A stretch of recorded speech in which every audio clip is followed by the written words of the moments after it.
2000년 전 유대 땅에서 메시아로 오신 예수 그리스도, 그러나 이미 우리 가운데 거하시는 예수님의 영 성령의 하나님, 그리고 다시 오시마 약속하신 재림의 예수 그리스도, 주님 곧 오십니다. 할렐루야.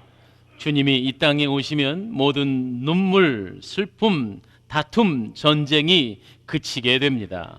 대림의 절기는 바로 이것을 우리가 그리워하고 또한 기리는 절기입니다. 12월 25일을 성탄절로 준비할 때 그 앞선 4번의 주일을 대림절이라고 하여서 빛으로 오신 예수님을 상징하는 대림의 첫 번째 촛불이 붙어 있습니다.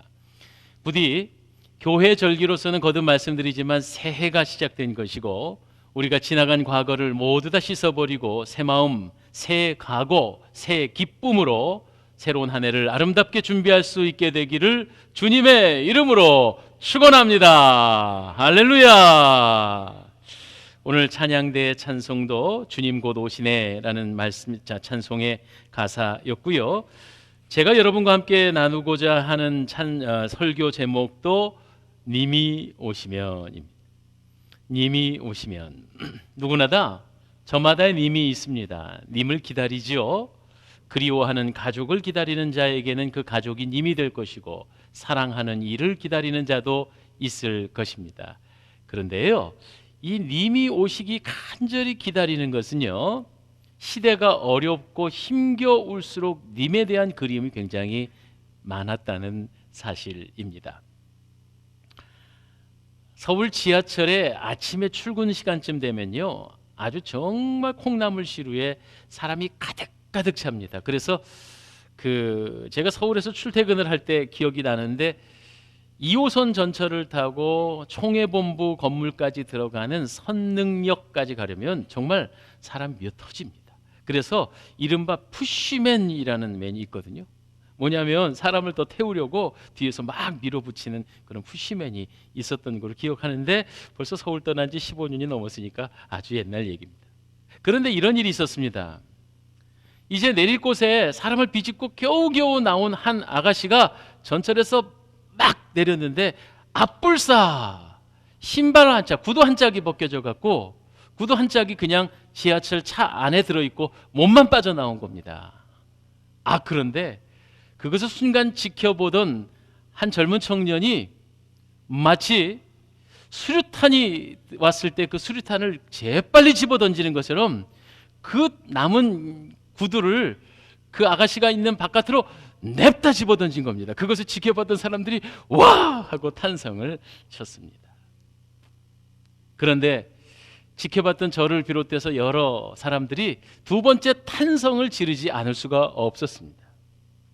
그때 때마침 신발을 차 안에 벗겨놓고 나온 이 아가씨가 그 상황도 알지 못한 채 문이 닫히기 직전 재빨리 전철 안으로 들어왔습니다. 그리고는 이내 전철 문이 닫히고 차는 떠난 거죠. 그래서 그걸 지켜봤던 저와 많은 사람들이 두 번째 탄성을 치고 말았습니다. 청년은 좋은 뜻으로 그런 건데 참 세상 뜻대로 안 됩니다. 살기 어려운 시대입니다. 맘먹은 대로 뜻대로 살기 어렵다. 그래서 여기저기에서 탄식의 소리가 나타납니다. 이 주 예수 그리스도를 고대하는 대림의 절기에 특별히 사랑하는 여러분들, 무엇보다도 이 힘겨운 이 시대를 살아가면서 우리가 간절히 구하고 바라는 것은 무엇일까요? 특별히 늦은 밤에 택시를 탔는데 택시 기사님이 이내 그런 말을 꺼내더군요. 아이고, 요즘 사는 게 얼마나 힘든지 몰라요. 그냥 확 다 바꿔버려야 돼요. 이렇게 말씀하는 분도 있고, 바꿔봐도 또 별 수 없던 것도 경험해봤고, 그래서 역사적으로 볼 때 사람들은 극도의 핍박과 어려움을 경험하게 되면은요, 하나님의 대리자 혹은 지도자를 바꿔보자 이렇게 말하거나, 또 다른 반응은 뭐냐면 확 이 세상이 끝나버리시면 좋겠다. 그러니까 메시아를 기다리거나 종말을 고대하는 그런 역사적인 전례들이 많이 있다, 이런 말씀을 드리겠습니다. 여러분 어찌하면 좋겠습니까? 예를 들자면 우리나라 일제 강점기 때 나라를 빼앗기고 조국 독립을 희망하는 사람들. 그런데 그 빛이 보이지 않고 20년, 30년 계속 세월이 지나가고 있잖아요. 우리의 민족 시인 이육사는 일제 경찰에 쫓기면서 넓은 만주 땅을 바라보고 다음과 같은 시를 썼습니다. 광야라고 하는 시입니다. 우리 고등학교 때 꼭 필수적으로 읽고 공부했어야 하는 시인데 여러분 기억나실 겁니다. 이육사 광야. 까마득한 날에 하늘이 처음 열리고 어디 닭 우는 소리 들렸으랴. 모든 산맥들이 바다를 연모해 휘날릴 때도 차마 이곳을 범하던 못하였으리라. 중략. 그리고 맨 마지막에 이 광야시의 뒤에는 이렇게 써 있습니다. 다시 천고의 뒤에 백마 타고 오는 초인이 있어 이 광야에서 목 놓아 부르게 하리라. 일제강점기에 박해가 깊어져 갔던 1930년 후반쯤 실로 우리나라 대한조선은 일본으로부터 독립되어지기를 소망하며 희망을 가질 상황은 전혀 되지 못했습니다. 점점 핍박이 더욱더 무거워졌다는 거죠. 그래서 시인은 방금 읽었듯이 창조의 능력을 가진 어떤 초인이 백마를 타고 와서 내 조국과 내 언어와 내 문화를 다시 되찾아 줄 것을 이 광야라는 시에서 가득 담고 있습니다. 이와 아주 흡사한 내용으로 바로 오늘 우리가 본문으로 읽었던 구약성경 예레미야서 23장 5절로 8절의 말씀에는 기원전 722년 아수르, 그래서 성경에서 아수르, 우리가 문화적으로 아시리아라고 하는 나라로 인해서 이스라엘이 멸망합니다. 북이스라엘이요. 그리고 백성들이 모두 다 포로로 잡혀가게 됩니다. 그런데 그렇게 희망이 끊어진 이스라엘 백성들에게 하나님께서 우리에게 메시아를 보내주사 다시 회복시켜 주실 것이라고, 다시 돌아오게 하실 것이라고 그런 선포를 지금 예레미야는 하고 있는 것입니다. 그러니까 오늘 읽었던 내용을 요약하자면 우리는 언젠가 이 날이 올 것이다. 내가 확실히 말한다. 나는 이 백성 자신의 고향으로 되돌아 살리라. 예레미야 선지자의 이 얘기와 그리고 제가 앞서 말씀드렸던 광야의 시인 이육사의 비슷한 점이 있다면 조국 민족의 어려운 시기를 극복해 줄 그분, 메시아, 초인, 그분을 기다리고 있다는 사실이죠. 예레미야는 하나님 여호와라고 보고 있습니다. 그래서 오늘날 우리가 시대를 살아가면서 야 힘겹다 할 때 여러 가지 마음이 들겠지만 무엇보다도 우리를 참 자유함으로 해방시켜 주실 메시아, 예레미야가 말하고 있는 그 메시아를 기다리고 기다릴 것입니다.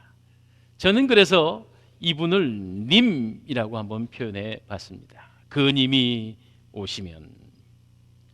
본문의 말씀 5절에 보니까 예레미야는 그 님을 이렇게 표현했습니다. 내가 다윗에게 한 의로운 가지를 일으킬 것이라. 다윗에게 한 의로운 가지를 일으킨다 함은 바로 구속사적으로 영적으로 예수님, 우리의 메시아이자 구세주이신 나를 위해 십자가를 지시고 3일 만에 부활하사 죄의 속박에서 우리를 자유케 하실 그 예수 그리스도를 상징하는 단어가 바로 다윗에게 날 의로운 가지다. 인류는, 이스라엘 백성은 무력으로 세상을 뒤집어 버릴 메시아를 기다렸는지 모르지만, 힘으로 이 세상을 바꿔버릴 그런 지도자를 구했는지 모르지만, 하나님은 힘으로써 세상을 뒤집는 것이 아니라 사랑으로 세상을 뒤집어 버릴 메시아이신 예수 그리스도를 이 땅에 보내셨다. 할렐루야. 바로 이러한 그분을 님을 기다리는 절기가 대림의 절기가 되겠습니다. 이 대림의 절기, 권력의 메시아가 아니라 사랑의 메시아로 오실 그 예수님, 그 예수님이 이 땅에 오시면 어떤 일이 벌어지는가? 오늘 본문 예레미야는 다음에 5절로부터 8절까지 이렇게 말하고 있습니다. 6절이 핵심입니다. 메시아가 오시면 바로 이런 일이 일어납니다. 6절을 한번 다시 읽어볼까요? 시작. 그의 날에 유다는 구원을 받겠고 이스라엘은 평안히 살 것이며 그의 이름은 여호와 우리의 공의라 일컬음을 받으리라. 아멘. 이 말씀에 다 들어 있습니다. 메시아 다윗의 의로운 난 가지, 그 예수님께서 이 땅에 오시면 온 백성들이 첫 번째 구원을 얻는다. 구원을 받게 됩니다. 우리에게는 정치적인 해방도, 경제적인 자유함도, 질병에서의 고침도 필요하지만 무엇보다 중요한 것은 바로 예수 믿고 구원받아야 하는 줄 믿습니다. 이 구원을 위하여서 예수님께서 이 땅에 오셨습니다. 구원이 뭐냐고 물으시더군요. 어떤 분이 대답하기를 10원 빼기 1원은 구원이지, 이런 우스갯말이 아니라 구원은 우리 모든 인생들의 가장 소중한 가치입니다. 영생을 약속받습니다. 하나님이 우리를 얼마나 사랑하시는지 요한복음 3장 16절은 이렇게 말합니다. 하나님이 나를, 여러분을, 우리를 사랑하사 독생자를 주셨다고. 그리고 그 독생자가 죽으심으로 말미암아 이 사실을 믿는 자마다 멸망치 않고 영생을 얻게 하려 하심이라고. 할렐루야. 이것이 구원입니다. 멸망치 않고. 예전에 어릴 때 주일학교 다닐 때 손유일을 배웠잖아요. 하나님이 세상을 이처럼. 이거 모르세요? 네, 아시지요? 네. 독생자를 주셨으니 이는 저를 믿는 자마다 멸망, 어떻게 했는지 아세요? 멸망 이렇게 했습니다. 멸망치 않고 죽지 아니하고 영원히 살리라. 사탄의 죄의 속박에서 종로로 타던 우리가 하나님의 자녀가 되는 영광을 얻게 됐습니다. 이제는 더 이상 마귀가 시키는 일에 쫓아다니지 않아도 됩니다. 왜? 나는 하나님의 자녀이기 때문에요. 왜 우리가 하나님의 자녀라고 자신 있게 말할 수 있나요? 그것은 바로 하나님을 아버지라 부를 수 있는 예수 그리스도의 놀라운 사랑 때문에, 한 아버지를 모신 저와 모든 여러분들이 이제는 형제 자매가 되었습니다. 그냥 멋있는 말로, 품위 있는 말로 형제님, 자매님 하는 것이 아니라 이 고백은 아버지를, 하나님을 아버지로 모시고 있다는 공통점이 있기 때문입니다. 좌우의 분들이 바로 당신의 그 사랑하시는 형제요 자매입니다. 자, 우리 한번 고백해 볼까요? 반갑습니다 형제님, 반갑습니다 자매님. 우리가 사회적인 관계로는 형님, 아우도 있고 뭐 권사님, 장로님도 있지만, 그러나 영적인 의미로 보면 우린 다 형제님이요, 아우님이요 이렇게 되는 겁니다. 그래서 제가 연세가 많으신 장로님에게도 형님 이렇게 해도 되지요? 예, 우리 노 권사님들에게 누님 이래도 틀린 말 아니지요? 할렐루야. 그렇습니다. 우리는 하나님 안에서 한 자매 형제가 되었습니다. 그뿐 아닙니다. 우리가 구원을 얻었다 하는 것은 하나님의 그 아버지의 권세를 누리게 됐다는 거예요. 요한복음 1장 20절 보니까 영접하는 자 곧 그 이름을 믿는 자들에게는 하나님의 자녀가 되는 권세를 주셨으니. 할렐루야. 이 권세는요, 마귀가 벌벌벌 떠는 권세입니다. 세상이 이길 수 없는 권세입니다. 이 놀라운 사명과 이 놀라운 권세를 우리가 누렸다, 이런 얘기입니다. 누가 오셔서? 바로 메시아이신 예수 그리스도께서 이 땅에 오셨기 때문에 우리가 누리는 첫 번째 축복입니다. 두 번째, 그분이 이 땅에 오시면, 님이 이 땅에 오시면 무슨 일이 벌어지나요? 5절, 6절 뒷부분에 보니까 첫째는 구원을 받았다 그랬고, 두 번째는 이스라엘이 평안을 누리게 되는 것입니다. 평강을 얻게 되는 것입니다. 어떻게 평안이 주어질까요? 어떻게 우리가 진정 평화로운 삶을 살 수 있을까요? 힘으로 가능한가요? 돈으로 가능한가요? 물론 힘없는 평화는 없다고 말합니다. 그래서 아마 저 북녘 땅에 김정은이는 핵폭탄을 만들어서 그렇게 자기 정권을 유지하려고 하는 것인지도 모릅니다. 무기가 과연 정권을, 나라를, 우리를 진정한 평화가로 만들어 줄 수 있을까요? 1888년 아주 유명한 한 사람이 있었는데, 그는 인류 역사상 최초로 다이너마이트 폭약을 발명한 사람입니다. 누군 줄 아시겠지요? 노벨입니다.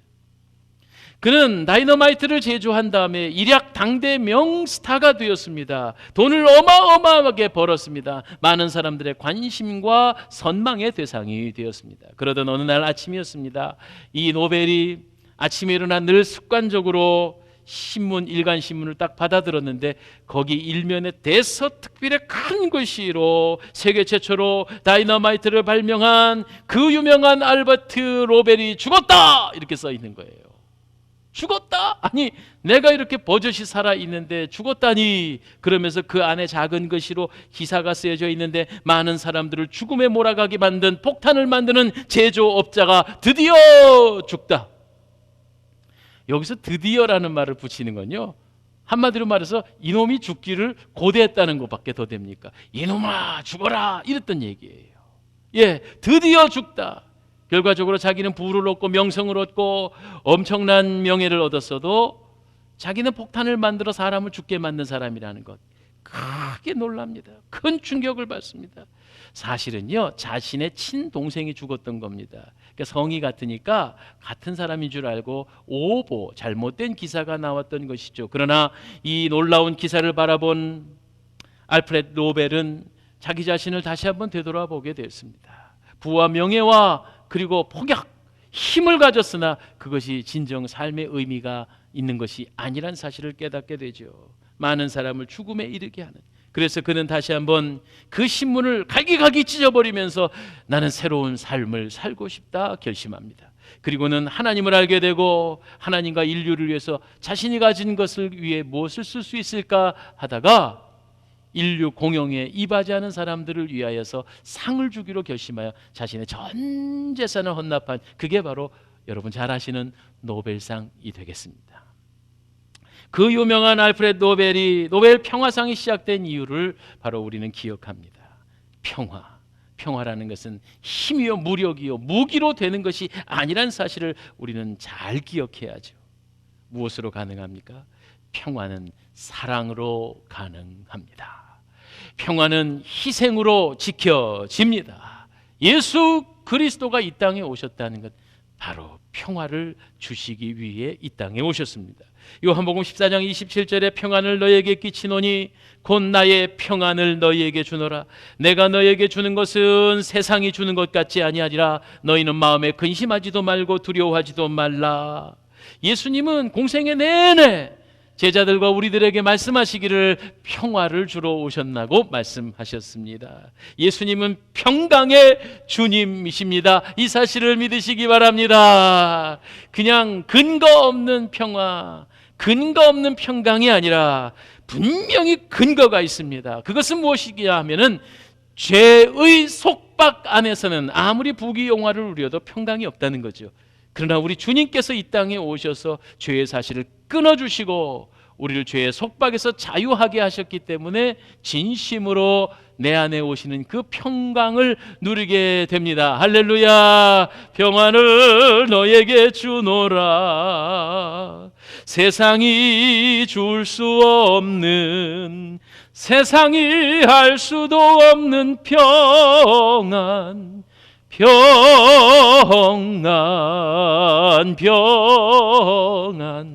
평안을 여러분께 드립니다. 할렐루야.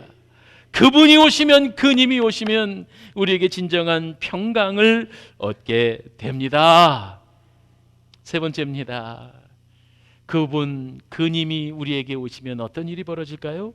본문 6절 말씀에 세 번째 이런 말씀이 있습니다. 그의 이름은 여호와 우리의 공의라, 일컬음을 받으리라. 이것을 바꿔 말하면 우리는 의롭다 함을 일컬음받게 됩니다.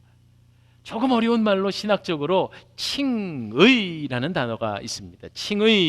칭의라는 말이요, 전적인 하나님의 은총, 전적인 하나님의 은혜, 의로워져서 의로운 게 아니고 나는 아직도 죄의 모습 가운데 살면서 이 스스로 죄를 벗어날 힘이, 능력이 없는데 그저 하나님께서 당신의 긍휼과 사랑으로 그 모든 죄의 대가를 아들 예수에게 넘겨놓으시고 전가시키시고, 그 아들은 나의 죄 때문에 십자가에 죽으신 이후에 3일 만에 부활 승리하시고, 할렐루야. 그리고 이 사실을 믿는 자마다 죄 없다라고 선포하신다는 거예요. 아니, 죄를 짓지 않는 의로운 사람이 아닙니다. 나는 여전히 내 안에서 나와 함께 싸우는, 아주 죄와 싸우는 이런 어려운 마음들이 있는데 하나님께서 눈 감아 주신다. 이것을 칭의라고 말할 수 있겠어요. 여러분, 이 세상에 이렇게 대지를 살펴보면은요, 아름다워 보여도요, 속속들이 들어가 보면은요, 막 거기가 얼마나 지저분한 게 올 한 해 자라났다가 썩어진 풀들이 있지요. 지나가는 짐승이 놓아놓은 배설물들이 있지요. 썩은 쥐새끼의 시체가 썩어가지요. 이런 모든 것들을 가만히 들여다보면 참 세상이 더럽다는 거예요. 그런데 겨울 어느 날 아침에 잠을 자고 일어났는데 하늘에서 소복히 눈이 쌓였는데요, 온 대지가 새하얗게 덮였습니다. 우리는 그런 눈을 바라보면서, 물론 각각의 감정들이 다 다르시겠지만요, 야, 깨끗하구나 이런 생각 들잖아요. 네, 강아지가, 마당에서 기르는 강아지가 눈이 오면 좋아가지고 팔짝팔짝 뛰어요. 왜 그런 줄 혹시 아세요? 예, 이건요 과학적으로 그렇대요. 강아지가요, 발이 시려워서 팔짝팔짝 뛰는 게 아니고 강아지는 그 눈이 색깔을 제대로 볼 수 없는 생맹이랍니다. 생맹. 그러니까 어둡고 밝은 것밖에 볼 수가 없는 거예요. 그걸로 물체를, 사물을 판단하고 그러는 거라 이 말이에요. 후각은 발달되어 있지만 눈은 생맹입니다. 색상을 구별 못합니다. 그런데 온 세상이 하얗게 되니까 눈에 보이는 게 없는 거죠. 사물이 구별이 안 되는 거죠. 그래갖고 놀라갖고 팔짝팔짝. 이건 제 얘기가 아니고 진짜 동물학자들이 하는 얘기입니다. 여러분, 하나님께서 예수 그리스도의 그 크신 보혈의 피를 덮어 놓으시고 눈이 머셨어요. 믿습니까? 예. 이게 무슨 말씀이냐면, 예수 그리스도의 보혈의 피를 오늘 저와 여러분의 심령에 뿌리시고 나서 이제는 눈이 머셨어요. 더 이상 죄가 보이지 않으신다 이 말이에요. 문설주 어린 양의 보혈의 피를 바르고 나니까 유월절 사신이 넘어갔다 이런 거예요. 오늘 우리가 거룩하다는 게 아니에요. 우리도 파고 보면 다 파고 깊이 파고 들어가면 다 더럽고 부족한 종들입니다. 그런데 예수 보혈의 피가 뿌려졌습니다. 그리고 하나님은 다시는 우리를 죄를 묻지 않으시겠다고, 이것이 칭의의 은총이다 이런 말. 종교개혁자 루터는 그의 신앙 보고에 이렇게 써 있습니다. 인간에 관한 신적 선언, 예수 그리스도를 믿는 사람을 의롭다고 선언하시는 하나님의 행위, 즉 구원의 한 과정으로서 하나님께서 그리스도의 의에 근거하여 인간의 죄를 덮어주시는 일, 이것을 칭의라고 하셨습니다. 그러니까 오늘 메시아 다윗에게 의로운 한 가지가 일어나서 그분이 이 땅에 오시면 정치적인 해방, 죄 병에서의 고침, 이것 이전에 가장 중요한 것은 바로 구원을 받는다. 진정한 평강을 얻게 된다. 그리고 우리는 주님으로부터 의로움을 입게 된다. 이것이 얼마나 큰 자유함인 줄 아십니까? 죄책에서 시달렸던 우리들이 용서함을 받게 될 때 얼마나 자유한 것인 줄 아십니까? 한 집안에 두 형제가 있었대요. 어린 꼬마 아이들인데 이 동생이 새총을 가지고 장난질을 막 하다가 집에서 그렇게 할머니가 애지중지 아끼는 예쁜 지보리 한 마리가 있었는데 그걸 향해 이렇게 겨누다가 그만 손을 탁 놓쳤는데 새총의 총알이 그냥 오리의 머리에 정통으로 맞아서 그 오리가 그 자리에서 죽어버린 거예요. 이 아이가 깜짝 놀라갖고 사방을 두리번거리다가 그 죽은 오리를 집어다가 뒷마당에다가 고이 묻어버리고는 아무도 본 사람 없지 하고 시침이 뚝 뗐다 그럽니다. 그러니까 할머니가 아이고 내 예쁜 오리, 내 예쁜 오리가 어디 갔네, 도둑이 집어갔나, 아니 멀리 날아갔나, 그렇게 수나를 찾았는데 이 아이는요 시침이 뚝 떼고 나는 몰라 하고 있었던 거죠. 그런데 어느 날입니다. 그 집에 형님이 이 동생한테 쿡쿡 찌르면서 야 나는 봤다 이런 거예요. 아, 형 뭘요? 그랬더니 네가 할머니 오리 죽였지, 뒷마당에 묻었지, 내가 봤어. 야, 구슬 내놔, 딱지 내놔. 말 안 들면 할머니한테 이른다. 그때부터 이 동생이 형님이 요구하는 건 다 들어줬어야만 했습니다. 형님은 오늘도 막 동생한테 불아리면서 하기 싫은 일들을 시키고 물 떠와라, 뭐 어디 갔다 와라 막 이러는 거예요. 이 동생이 너무너무 고통스러운 거예요. 그래갖고 용기를 냅니다. 할머니한테 갑니다. 눈물을 뚝뚝 흘리며, 할머니, 제가 뭐년 몇월 며칠이야 새총을 가지고 장난하다가 하나님이 할머니가 아끼시는 오리를 죽였어요. 용서해 주세요 하고 눈물을 뚝뚝 흘리니까 이 할머니가, 얘야, 사실은 이 할매도 알고 있었다. 그런데 네가 언제 나한테 고백을 하나 기다리고 있었던 거야. 아이고, 내 새끼 고맙다, 착하다, 이렇게 와서 용서를 비니까 괜찮다, 다 용서해 주마. 아이가 눈물을 씻고 자기 방에 돌아왔습니다. 의기양양해서 왔습니다. 그런데 이 형이 다시 동생의 손가락질하면서 콕 찌르면서, 야, 떡 내놔. 그런데 이 동생이 이전과 다릅니다. 태도가 당당하게 어깨에 허리에 손을 얹고, 나 할머니한테 다 말했거든. 더 이상 형의 속박에서 몸부림치지 않아도 되는 거예요. 이건 충분히 여러분 이해할 만한 그냥 이야기거리입니다.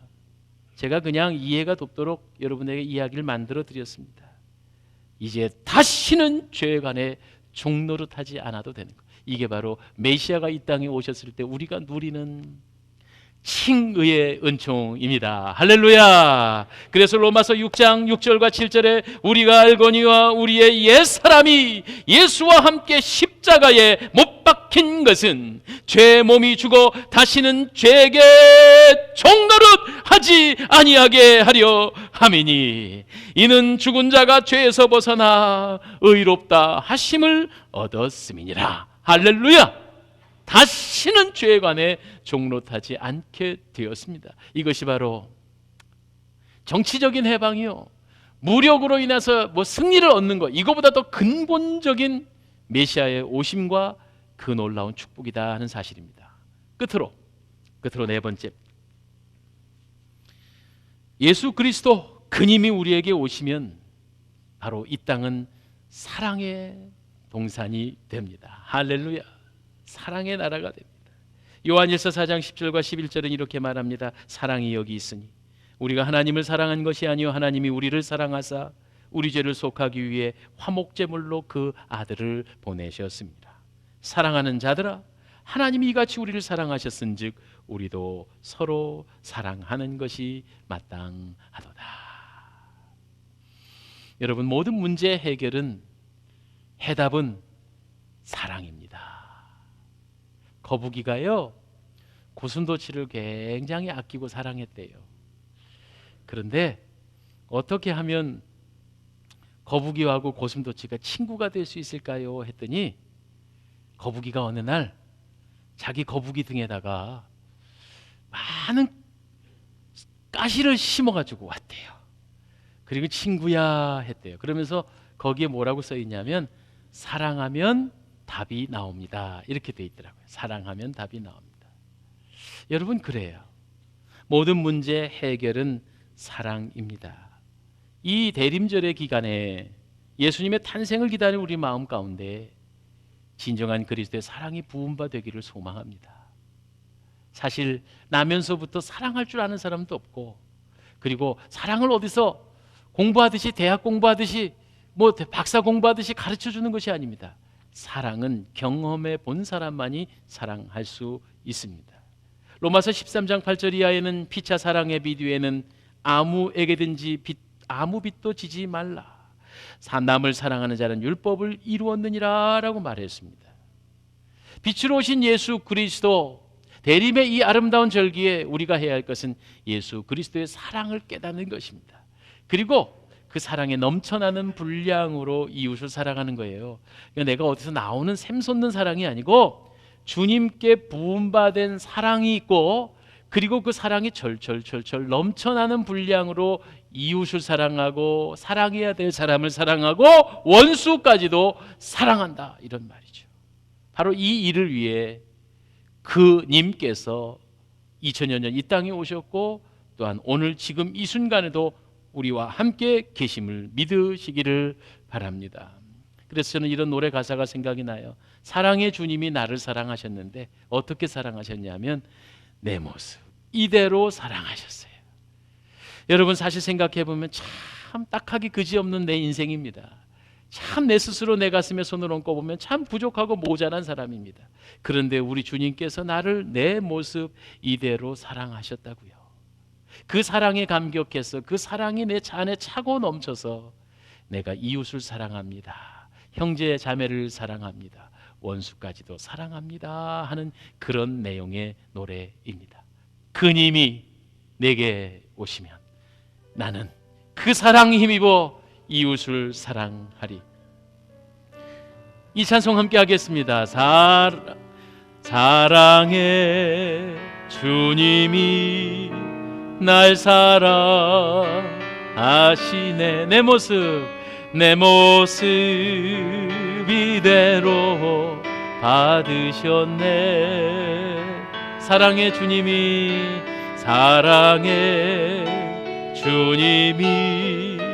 날 사랑하듯이 나도 너 사랑하며 섬기리. 이 노래가 율동이 있어요. 이렇게 한번 손을 모아 보셔갖고 저를 따라서 해보세요. 사랑해 주님이 날 사랑하시네. 내 모습 이대로 받으셨네. 사랑해 주님이 날 사랑하듯이 나도 널 사랑하며 섬기리. 이 노래를요, 이게 혼자서 율동하지 말고 둘이서도 할 수 있어요. 우리 김덕수 장로님 잠깐 앞으로 보실까요? 우리 김 장로님 잠깐 앞으로 오시죠. 예, 김 장로님이 저랑 잘 어울릴 것 같았어요. 이로 할 때 두 분이 어깨를 한번 해보세요. 사실은 저도 뭐 시키면 되게 싫더라고요. 근데 왜 앞에만 쓰면 자꾸 시키고 싶은지 몰라. 그래서 제가 이렇게 가까이 오시면요, 예, 이렇게 해갖고 어깨를 이렇게 짊어지면 그러면 한 손이 남잖아요. 한 손이, 한 손 가지고 한 몸을 이루어서 하는 거예요. 여러분 해보세요, 빨리 두 분씩. 예, 좀 쑥스러워도 해보셔요. 정 안 되면 혼자서 하시고요. 자, 합니다. 시작. 사랑해 주님이 날 사랑하시네. 내 모습 이대로 받으셨네. 사랑해 주님이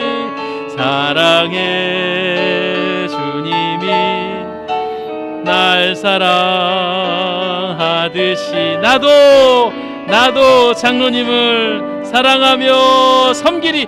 끌어안아 주세요. 갈비뼈가 부서지도록. 감사합니다. 고맙습니다. 예.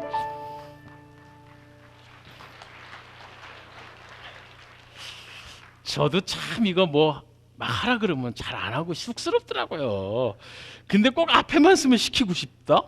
예, 그래요. 이 노래 가사의 내용처럼 내가 받은 사랑에 넘치는 분량만큼 하는 거예요. 그렇죠? 그러니까 그 사랑 경험해 보지 못하면 사랑하지 못하리. 이게 분명히 맞아요. 그래서 사람 배우자나 이게 친구를 사귀어도 어릴 적부터 사랑으로 잘 자란 친구들 보면 사랑 베푸는 게 굉장히 익숙해요. 근데 사랑이 좀 궁핍했던 친구들 보면 사랑을 하는 걸 어색해해요. 그런데 혹시 부모로부터 가족으로부터 사랑받지 못해도 그건 어쩔 수 없고 괜찮아요. 예수 그리스도의 사랑으로 힘입으면 됩니다. 할렐루야! 내 과거를 묻지 마세요. 나는 예수 그리스도로 충만한 사람입니다. 대림의 절기, 그님이 오시는 것을 잘 준비해야 합니다. 민족의 지도자여 참 기독인이었던 함석헌 선생이 님이 오신다라는 글에는 님이 오신다, 길 닦아 예비하자, 내 집에 오시는 님을 어찌 그지 맞이하겠느냐? 이것저것 온방한 허투루 늘어놓아 앉을 곳도 없고 했으니 다만 쓸자, 닦자, 고치자, 물을 뿌리자.